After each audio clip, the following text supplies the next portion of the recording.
So, hello and welcome to this week's episode of the Turn 5 podcast, where it is time for us to review pre-season testing as a whole, and then it's the most exciting episode of the year.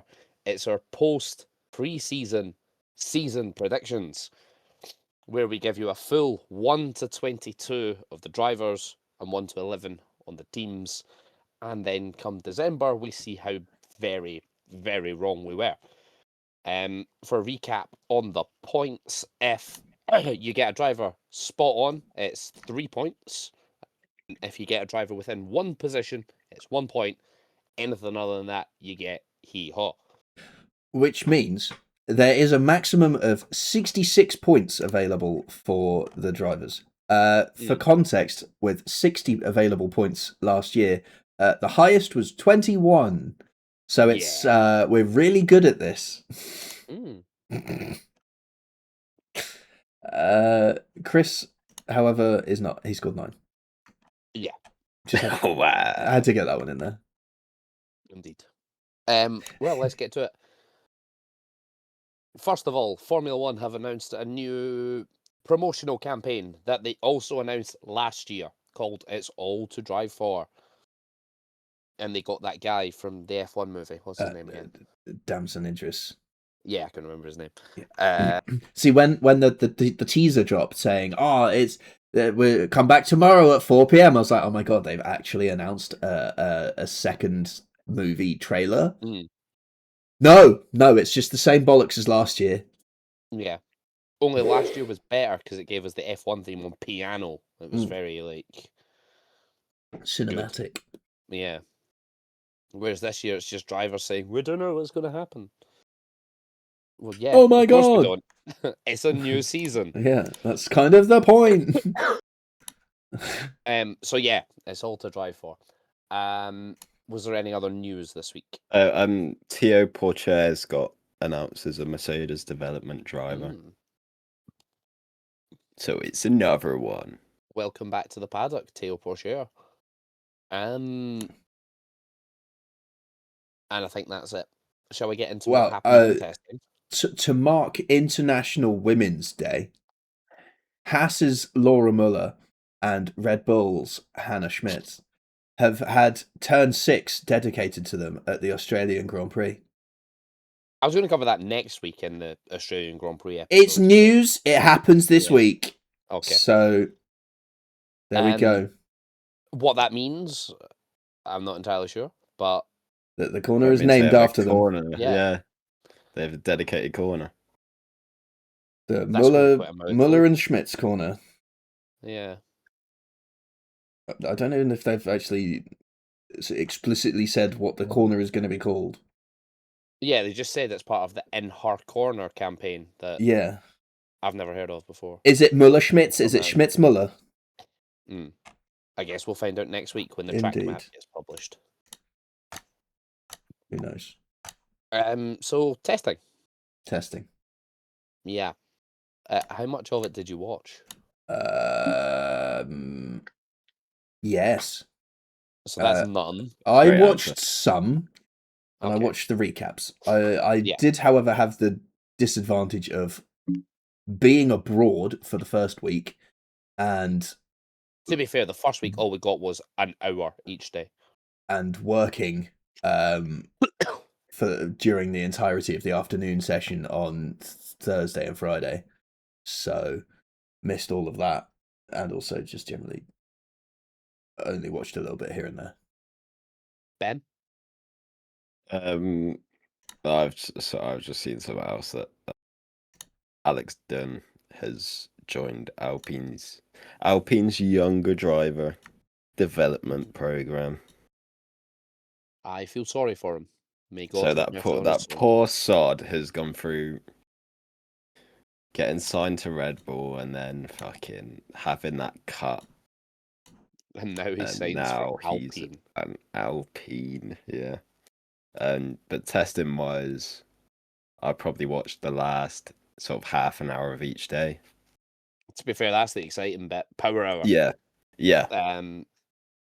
What you would have missed, though, is probably the big talking point from pre-season testing. The Ferrari rear wing. But yeah, I've seen that on Instagram. Yeah, you want kebab with that rear wing, boss man? Is all of the edits I've seen. It's genius. I think it's interesting, yeah. It's an amazing small insight into how fine of a tooth comb people will go through the rules with, because they've said, well, when we deploy active aero mode, it doesn't explicitly say that the wing has to remain in the upright position. So what if we turned it upside down? Who does that? Ferrari. Ferrari, yeah. But only Ferrari. Yeah. So, I mean, it's an interesting one. We haven't seen a sort of innovation like this in testing since DAS. It's... The rear wing in particular is one that I've found quite interesting to watch when I was watching testing because of the team's different approaches to it. Haas have gone for what I will dub a traditional DRS, where the two elements of the rear wing and the top one opens to create a slop gap through the middle. Alpine have gone for almost the inverse, where the second element drops down to flatten it. Yeah. And then Ferrari have just gone, flip that motherfucker. The only thing I find quite interesting about that is, obviously, we always talk about Formula One wings being upside down aircraft wings. Yes. By rotating it, that wing is going to start creating lift. It's now upright. It's taking off. I mean, I don't think it's quite that simple because it's not just upside down now, is it? It's also back to front. Yeah. So, yeah, I think some teams will be looking at that, but also I think because they didn't really run it that much, I don't think it's going to make an appearance on the car. Let it go up Al Rouge. Or and just did they run it, get the data they needed, and go, hey, cool, take it off, boys. Don't show them what this is worth. Maybe.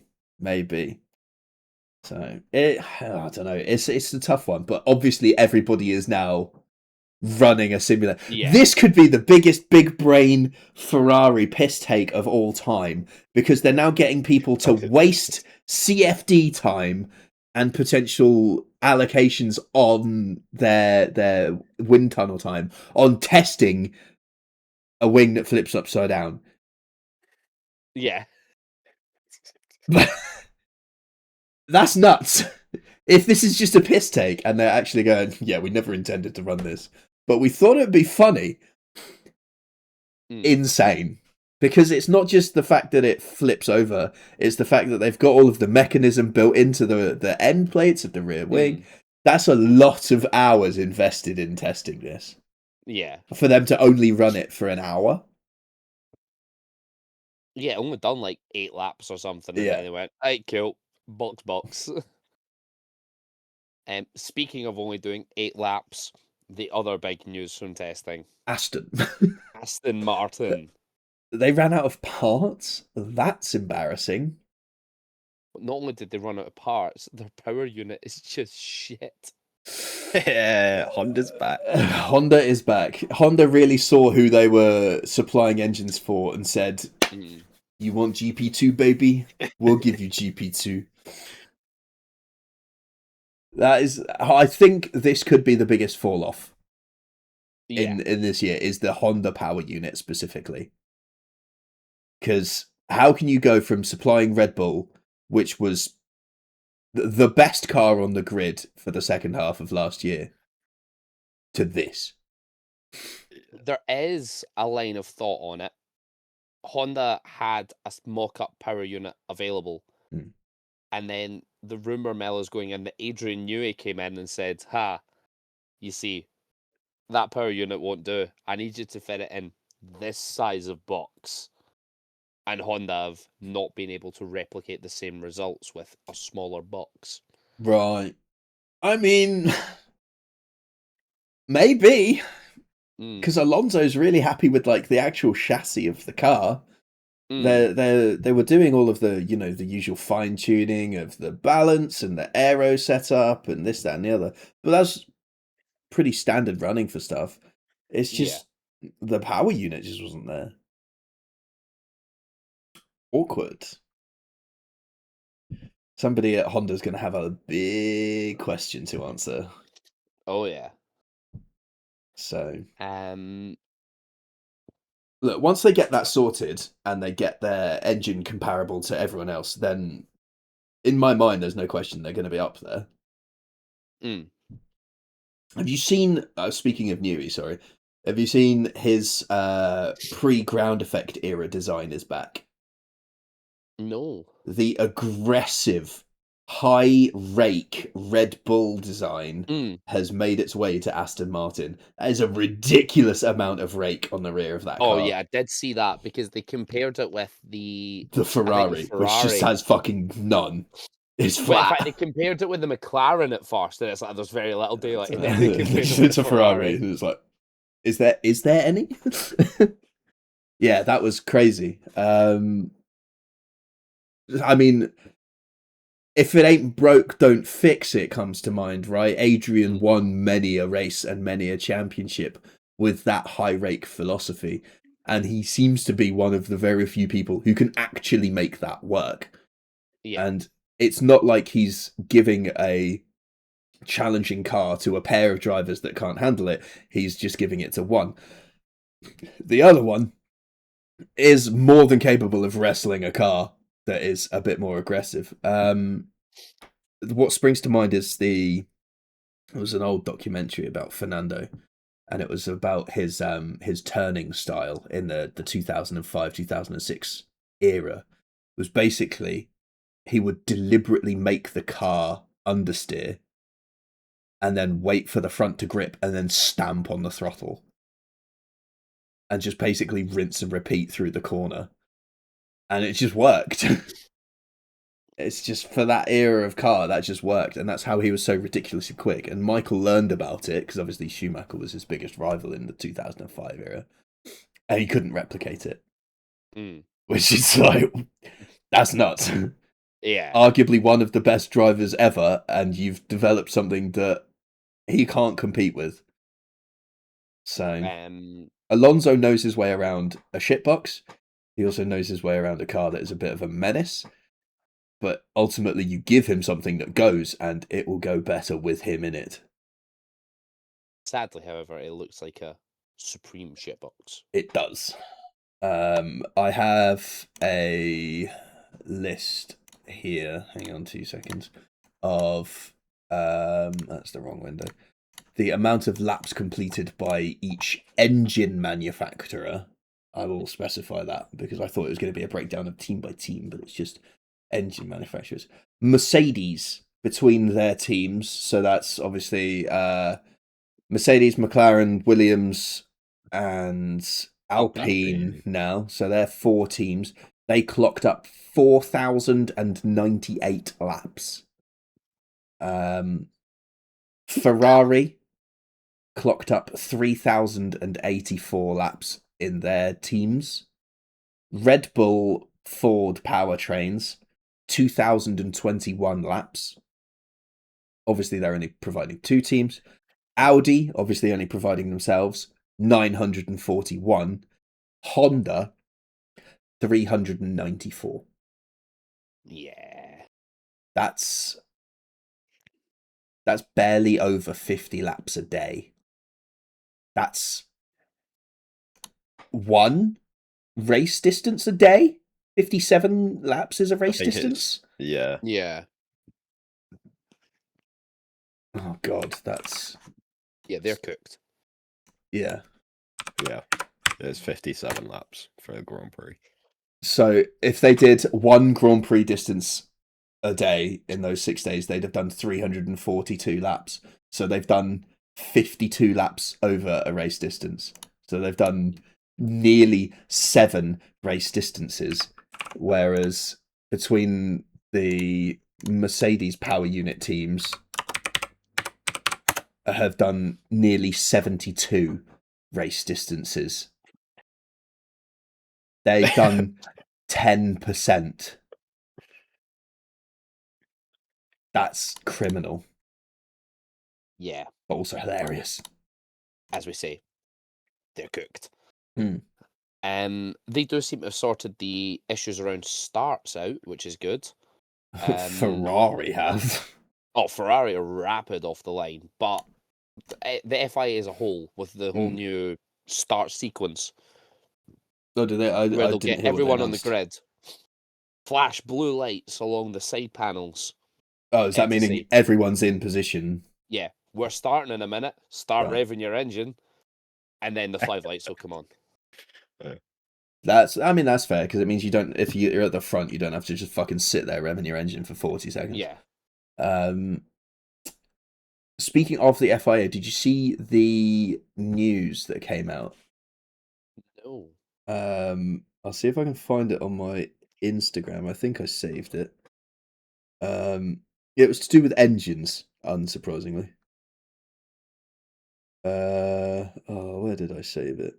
No, I didn't save it. Do you remember it? Yeah, basically there's a update to the rules regarding the compression ratios, and they have developed a test that can be performed while the engine is running. So they must comply with the compression ratios. I think it was at 130 degrees C. Yeah, I did see that actually. And that's effective as of June? If it gets voted on by the teams. Yeah. So I think, what kind of majority do they need? Because obviously if all of the Mercedes-backed teams vote no, actually, will it still I'm not pass? sure, is the honest answer. There's only one team holds an absolute veto, and that's Ferrari. Just by virtue of being there the longest.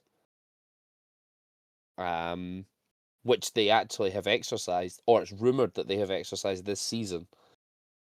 When it came to adaptations around the race start process, because they can just go. Yeah, they didn't And the want to FIA were change like, it. oh, we'll wait. And Ferrari went, well, actually, no. Crazy. No team should have that power. I'm sorry, I don't care if you've been here since the dawn of time. No team should have that power. It is the Ferrari International Assistance. Exactly. There it is. For a reason.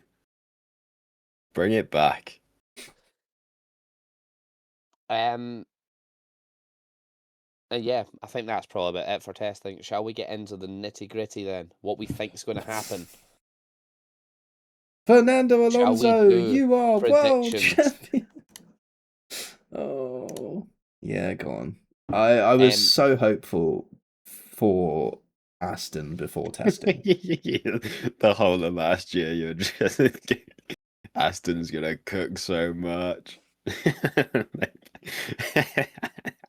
Shall we do teams first? Yeah, go on. Rich, do you want to go first? 11-1, please. 11-1. Change in positions if you have it. Okay. 11th, 0 change, Cadillac. 10th, no change, Alpine. 9th, down 4, Aston Martin. 8th and up 1, Audi. 7th and up 1, Haas. 6th and up 1, Racing Bulls. 5th and up 1, Williams. 4th and no change, Red Bull. 3rd and no change, Ferrari. 2nd and down 1, McLaren. 1st and up 1, Mercedes. 11th is for, I don't know how much these are changed, is Cadillac. That's I know down I've 1. changed that because I had Audi. In 10th, I've now put Audi. So that's up 1. In 9th, I have also got Aston Martin. That is down 3. And then in 8th, I've got the Racing Bulls. That is up 1. Up a few in 7th will be Alpine. Just one, I think. And I think down 2 is Williams. Yeah. Up however many. In 5th is Haas.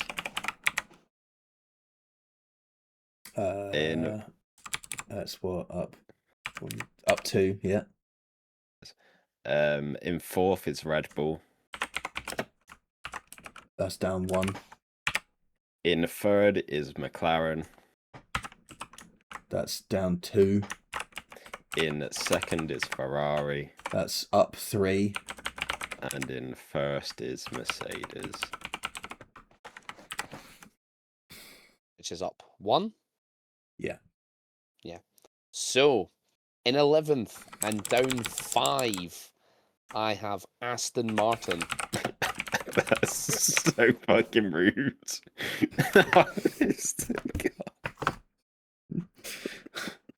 In 10th and up 1, Cadillac. In 9th with no change is Audi. In 8th, down 3, is Williams. 7th, no change, is Racing Bulls. In 6th and up 4 is Alpine. In 5th and up 3 is Haas. In 4th, down 1 is Red Bull. In 3rd, down 1 is McLaren. In 2nd, up 2 is Ferrari. And in 1st, with no change, is Mercedes. Okay, right. I also have my girlfriend's predictions for the teams here. So in 11th, she didn't do any preseason, so we don't have any changes for these. But in 11th, we have Alpine. In 10th, we have Racing Bulls. In 9th, we have Haas. 8th is Aston Martin. 7th is Audi. 6th is Williams. 5th is Cadillac. The new boys on the block making an entrance. 4th is Red Bull. 3rd is Ferrari. 2nd is McLaren. 1st is Mercedes.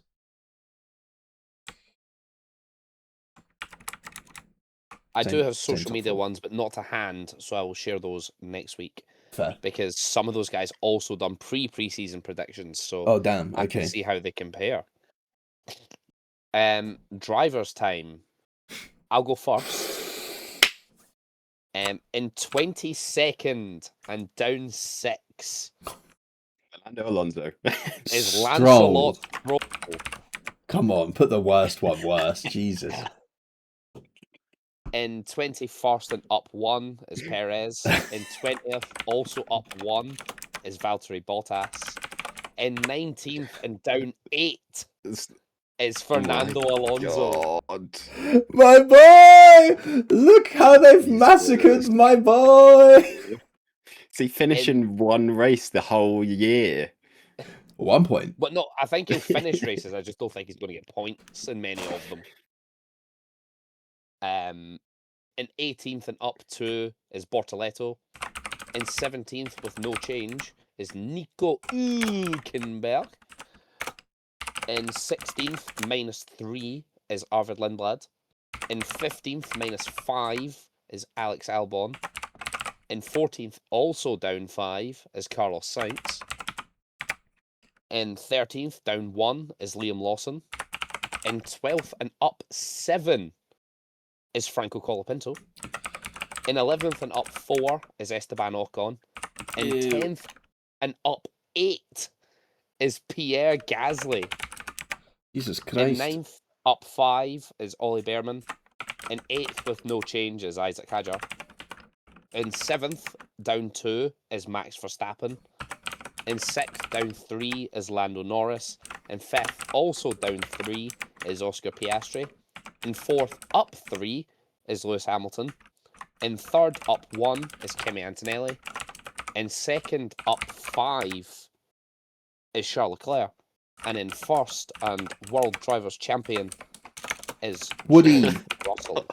That makes me sick. That does. That makes me sick as well, don't worry.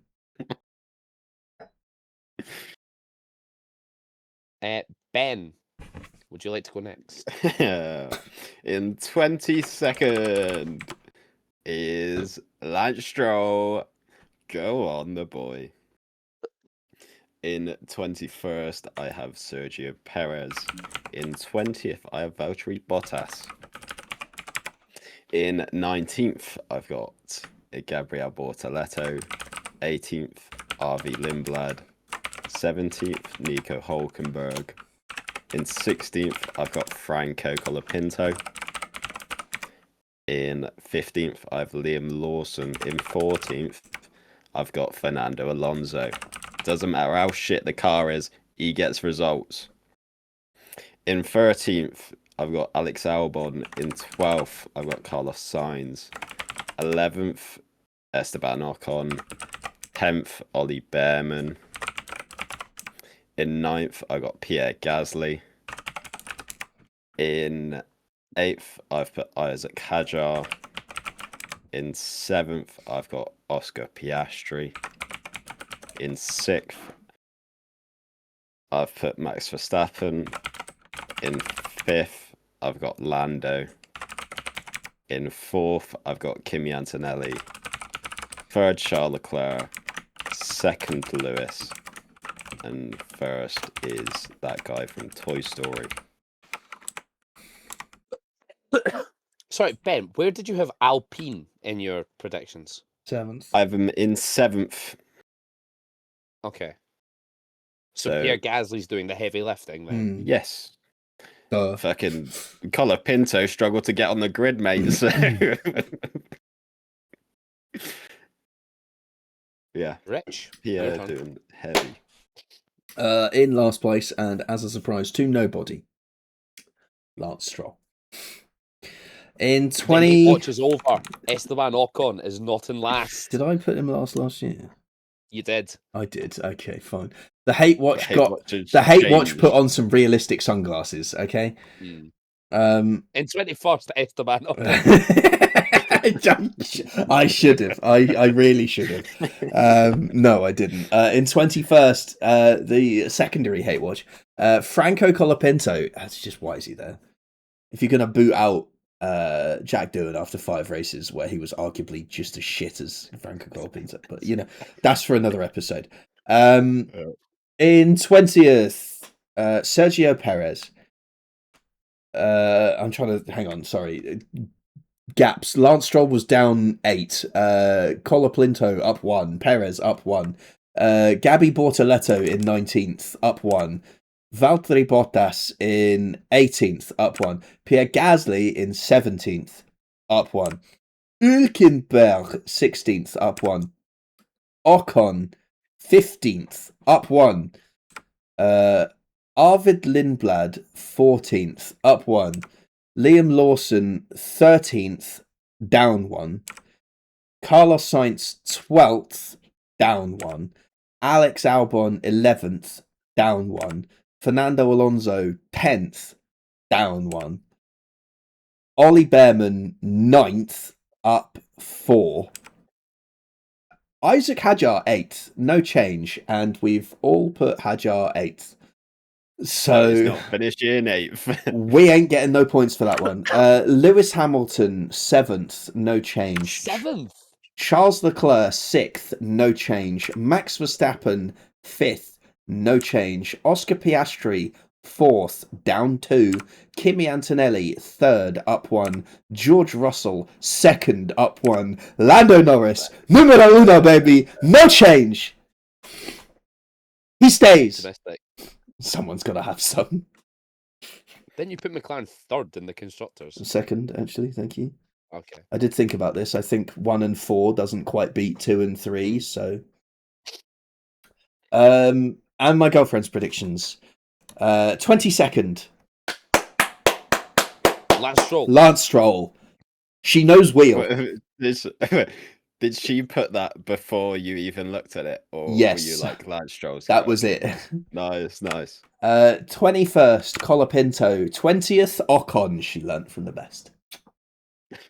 19th, Bortoleto.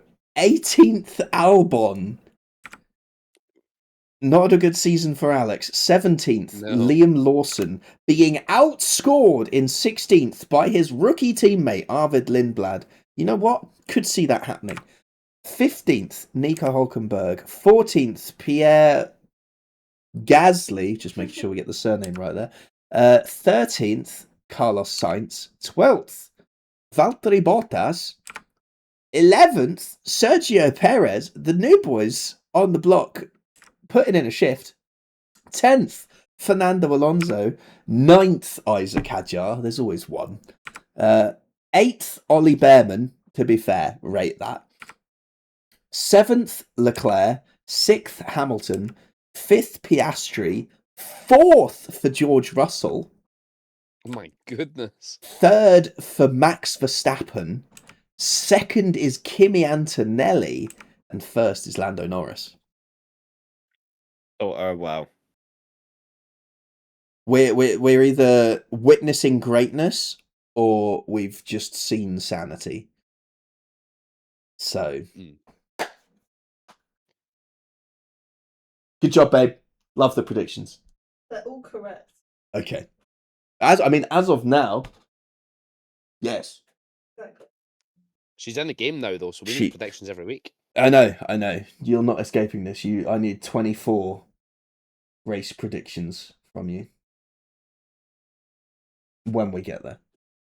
They can't be the same either. Yeah, not now. Yeah. No, I don't need all 24 now. Don't worry about it. We do that week by week. I generally make mine up 5 minutes before we hit record, so it's fine. Sometimes 5 minutes after we hit record. Yeah, I was gonna say sometimes when we go rich and you're like, been caught with my pants down after 4 years of doing this. I still haven't learned the lesson of maybe I should prepare something beforehand. Nah, vibes. Yeah, exactly. To be fair, that's what pre-season is. That's literally just vibes. Yeah. Who has the best vibe detector? That is it. Yeah. Who was it last year? Me. Were you best at vibes?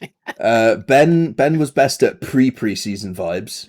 Yeah. So Ben was best at vibes. I just get that. I was best at post-preseason vibes. Yeah. Vibes with vibes. Data. Yeah. See, Ben's on pure vibes.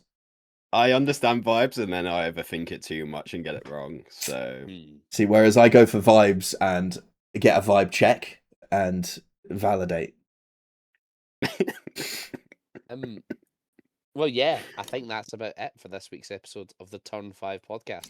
If you want to get involved, drop your predictions below. I believe we have comments on Spotify. If you're watching on YouTube, we've got comments there as well. We'd love to come back to them after Abu Dhabi and see how we all got on. And basically just point and laugh at ourselves.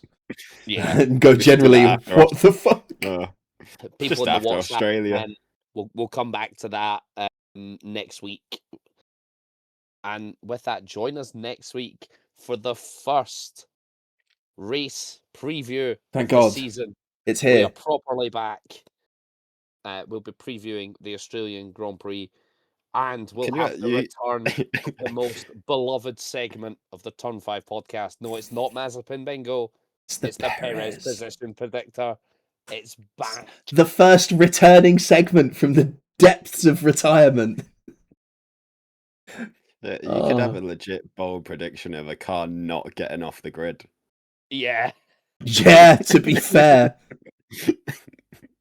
Along with all your favourites, the podium predictor, pole position, and bold prediction, and of course, lap down showdown. Potentially my greatest invention, that.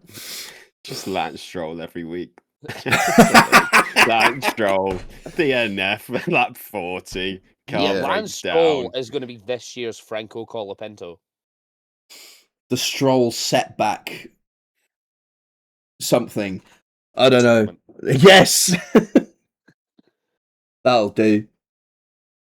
Stroll, the only person to properly bin it through testing as well, when his car just went, haha, no. Yeah, that was an odd one. Not to turn. No, it did turn. It turned at a break. Yeah. Oh well. What can you do? Exactly. It was Lance It Stroll. was only Lance. I was willing to believe that was driver error for a good few hours until it was proven that it wasn't. Yeah. Which was a shame. I was hoping they didn't do that. I still believe it's driver error. Yeah. We'll see who Lance Stroll torpedoes first in this year's season. If he can get off the line. And that's just because of the under engine. But yeah, join us next week for the Australian Grand Prix preview. Until then, thank you very much for watching the Turn 5 podcast. Enjoy the 2026 season. We shall see you next week. Ta-ra.